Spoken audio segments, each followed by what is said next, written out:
ஹரே கிருஷ்ணா. 14ஆம் ஸ்லோகம் பார்க்கலாம். சர்வம் ஏதத்ருதம் மன்யே என்மாம் வதசி கேசவ நாகீதே பகவன் வியக்திம் விதுர் தேவானா தானவா. இப்போ அசுரத்தன்மை கொண்டவங்களும் நம்பிக்கை இல்லாத நபரும் கிருஷ்ணரை ஒருபோதும் புரிந்து கொள்ளவே மாட்டாங்க என்பதுதான் அர்ஜுனன் இங்கே உறுதி செய்கிறாங்க.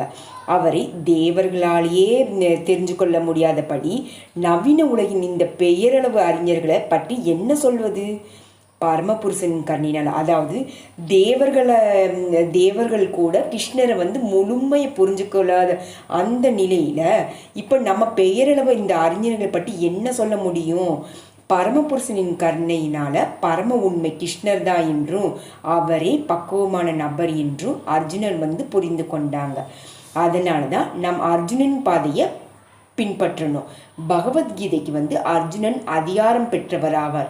4வது அத்தியாயத்தில் சொன்னபடி பகவத்கீதையை புரிந்து கொள்வதற்கான சீட பரம்பரை விடுபட்ட காரணத்தினால தனது நெருங்கிய நண்பனாகவும் சிறந்த பக்தனாகவும் தன்னால் கருதப்பட்ட அர்ஜுனனின் மூலமாக மீண்டும் ஒரு சீட தொடர கிருஷ்ணர் ஸ்தாபித்தார். அதுதான் இந்த கீதோ உபநிஷத்திற்கான எமது அறிமுகத்தில் சொல்லப்பட்டபடி பகவத்கீதை பரம்பரை மூலமாக புரிந்து கொள்ளப்படணும். சீட பரம்பரை இழக்கப்பட்ட போது அதை புதுப்பிப்பதற்காக அர்ஜுனன் தேர்ந்தெடுக்கப்பட்டார். கிருஷ்ணர் சொன்னது போல எல்லாமே முழுமையாக ஏற்றுக்கொண்ட அர்ஜுனனின் உதாரணத்தை நாமும் பின்பற்றணும். அதன் பிறகுதான் நம்ம பகவத்கீதையின் சாரத்தை புரிந்து கொள்ளவும் முடியும். அப்போதுதான் கிருஷ்ணரை புருஷோத்தரமான முழுமுதற் கடவுள் என்பதை நம்மால் புரிந்து கொள்ளவும் முடியும். 15வது ஸ்லோகம் பார்க்கலாம். ஸ்வயம் ஏவாத்மனாத்மானம் வேதத்வம் புருஷோத்தம பூத பாவனா பூதேஷ தேவ தேவ ஜகத்பதே. இப்போ அர்ஜுனரையும் அவரை பின்பற்றுபவரையும் போல பக்தி தொண்டில் ஈடுபட்டு பரமபுருஷருடன் உறவு கொண்டுள்ளவர்களால் மட்டும்தான் கிருஷ்ணரை புரிந்து கொள்ள முடியும். இப்போ நாத்திய குணமுள்ளவர்கள் அவரை புரிந்து கொள்ளவே முடியாது. ஏன்னா பரமபுருஷரிடமிருந்தால் ஒருவரை விலக்கி செல்லும் மன அனுமானம்தான் ரொம்பவும் மோசமான பாவமாகும். கிருஷ்ணரை பற்றி தெரியாதவங்க பகவத்கீதைக்கு விளக்கம் அளிக்க முயற்சியும் செய்யக்கூடாது.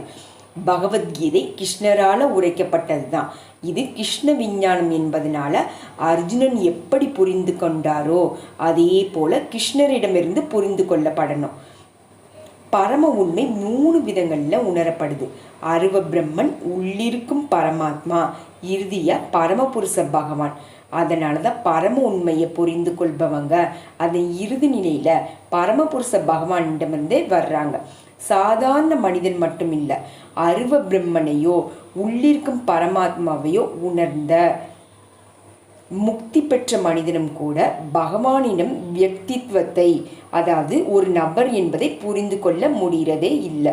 அதே போல மனிதர்கள் கிருஷ்ணர் என்னும் நபரால் பேசப்பட்ட பகவத்கீதையின் ஸ்லோகங்களின் மூலமாக பரம புருஷரை புரிந்து கொள்ள முயற்சிக்கலாம். சில சமயங்களில் அருவவாதிகள் கிருஷ்ணரை ஒரு அதிகாரம் பொருந்திய நபர் இல்லைன்னா பகவானாக ஏற்கிறாங்க. இருந்தாலும் முக்தி பெற்ற நபர்களில் பலரும் கிருஷ்ணரை புருஷோத்தரமாக உத்தம புருஷராக தெரிய முடியாது. அதனால தான் அர்ஜுனன் இங்கே அவரை புருஷோத்தமர்னு அழைக்கிறாங்க. மேலும் கிருஷ்ணர் தான் எல்லா உயிர்வாளியின் தந்தை என்பதை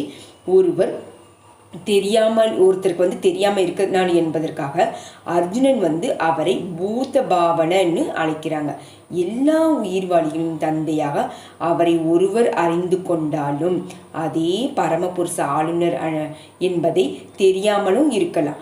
அதனால தான் அவர் பூத்தேசு, எல்லாரையும் கட்டுப்படுத்தும் பரம ஆளுநர் என்று அழைக்கப்படுகிறார்.